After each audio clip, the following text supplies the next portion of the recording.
Minister, are you aware that the emissions impact of imported LNG is worse than even coal? It's the dirtiest fossil fuel. Despite that, the Taoiseach says that we will, quote, have to have an LNG facility of some kind. Will you be going along with the Taoiseach? Will that be a so-called state-led project, as the last government was in favour of, or a commercial LNG? And can you update us on the progress of the memo that your department is meant to be bringing? Thanks, Deputy. As outlined in the programme for government, the government are committed to taking decisive action to radically reduce our reliance on fossil fuels and to achieve a 51% reduction in emissions from 2018 to 2030 and to achieving net zero emissions no later than 2050. In the programme for government, we also set out commitments to achieving 80% of Ireland's electricity generation from renewable sources by 2030 and to take all necessary action to ensure and protect Ireland's energy security. It's through delivering on this commitment that we will deliver a secure and sustainable energy future. The commitment to secure an energy future builds upon the Energy Security in Ireland to 2030 report that was approved by the previous government and was published in November of 2023. Specifically in relation to natural gas, this report concluded that Ireland does not have adequate resilience in case of a major disruption to our subsea gas import pipelines and does not currently meet minimum EU standards in this area. I agree with their analysis on that. We are in quite a precarious situation with regard to that, and it is in this context only that a state-led strategic gas emergency reserve in the form of floating storage and regasification unit was recommended in the report in the context of ensuring energy stability and security.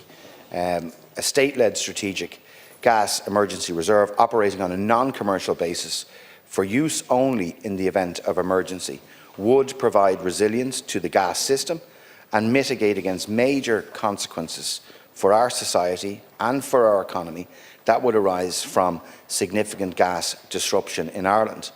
In parallel, my department are developing the appropriate policy and legislative measures to ensure that a strategic reserve provides the resilience to our system that we need. Thanks. I note the Minister simply ignored the actual question, and that's obviously a prepared answer. You have a prepared question. I could go again. Are you aware that the emissions impact of imported LNG is worse than that of coal? This is research from last October by an environmental scientist called Robert Howarth, and I'll give you some of the lowlights. LNG is 33% worse in terms of planet heating emissions over a 20-year period compared to coal. Drilling, moving, cooling and shipping gas from one country to another uses so much energy that the actual final burning of gas in people's homes and businesses only accounts for about a third of the total emissions from this process. The large resulting emissions mean, quote, there is no need for LNG as an interim energy source, and the paper adds that, quote, ending the use of LNG should be a global priority. And yet the government is going in the opposite direction. So lip service to targets that the last government wasn't going to meet, you're going to miss by an even greater margin, unfortunately, than they were on track to miss them by. And it seems that this is driven by the Healy-Raes on the one hand and Donald Trump on the other. Right, I don't know where to start with that. Look, there is a reality, and you've dismissed the report that was done and the research that was done in relation to energy security full stop. That what would this country do if there was an unforeseen event that disrupted our gas supplies whilst we're transitioning away from fossil? And we've done that very successfully, and I commend actually the previous minister for the work he did in that area. And I know that you were consistently critical of the work that he carried out and his department carried out, but there is a reality here that if there was a disruption to our gas supply, that Ireland does not have a strategic reserve. What would that mean for society? What would that mean for our hospitals? What would that mean for our businesses, for our homes? And it is in that instance, looking at the risks that are there, that we do need to move towards a strategic gas reserve. Absolutely, unquestionably.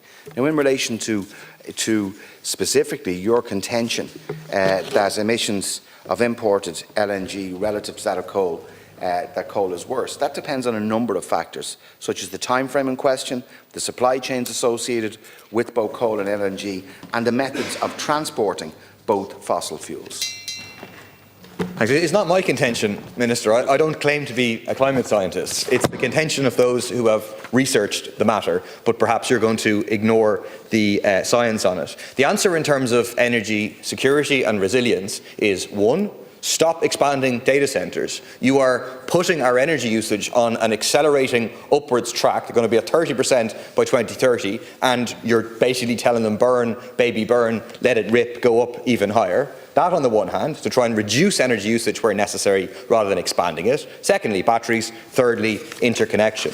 But to ask the question explicitly, was there a secret deal with the Healy-Raes to give a wink and a nod to the Fortress Energy commercial LNG terminal in Tarbert in Kerry? That's what the Sunday Business Post is reporting, saying that the line you quoted in the programme for government in reality was to get Healy-Raes support for it. Is it about appeasing Donald Trump, where Neil Martin said Europe will have to buy more liquefied natural gas from the US to appease tariff threats from Trump? That's his words, not mine. Are we going to trade away our climate, our children's future, our energy prices to placate Trump's bully boy tactics in order that the US fossil fuel giants can drill baby drill? Answer both of your questions. Firstly, there's no secret deal done at all. I've mentioned to you, and you've ignored it. You've ignored it completely. What would Ireland do right now, next week, the week after, next year, if there was a disruption to our gas supply, which gas is in our system right now, and we're reducing our reliance on it? So what would we do? We just have no strategic reserve of gas. We don't run our hospitals for a period of time. It is a very serious proposition. And if we have no energy, and a major disruption to our gas supply, we need to have a reserve in place. Now, this did not come about by any type of deal that you contend. It's about actually ensuring that we have the adequate support in place should there be a disruption to our gas supply, whilst we're expanding the renewables that are there, increasing our interconnection, as you know that we're doing as well. Also, and it's about the security and stability of our energy system for our people. Nothing more, nothing less.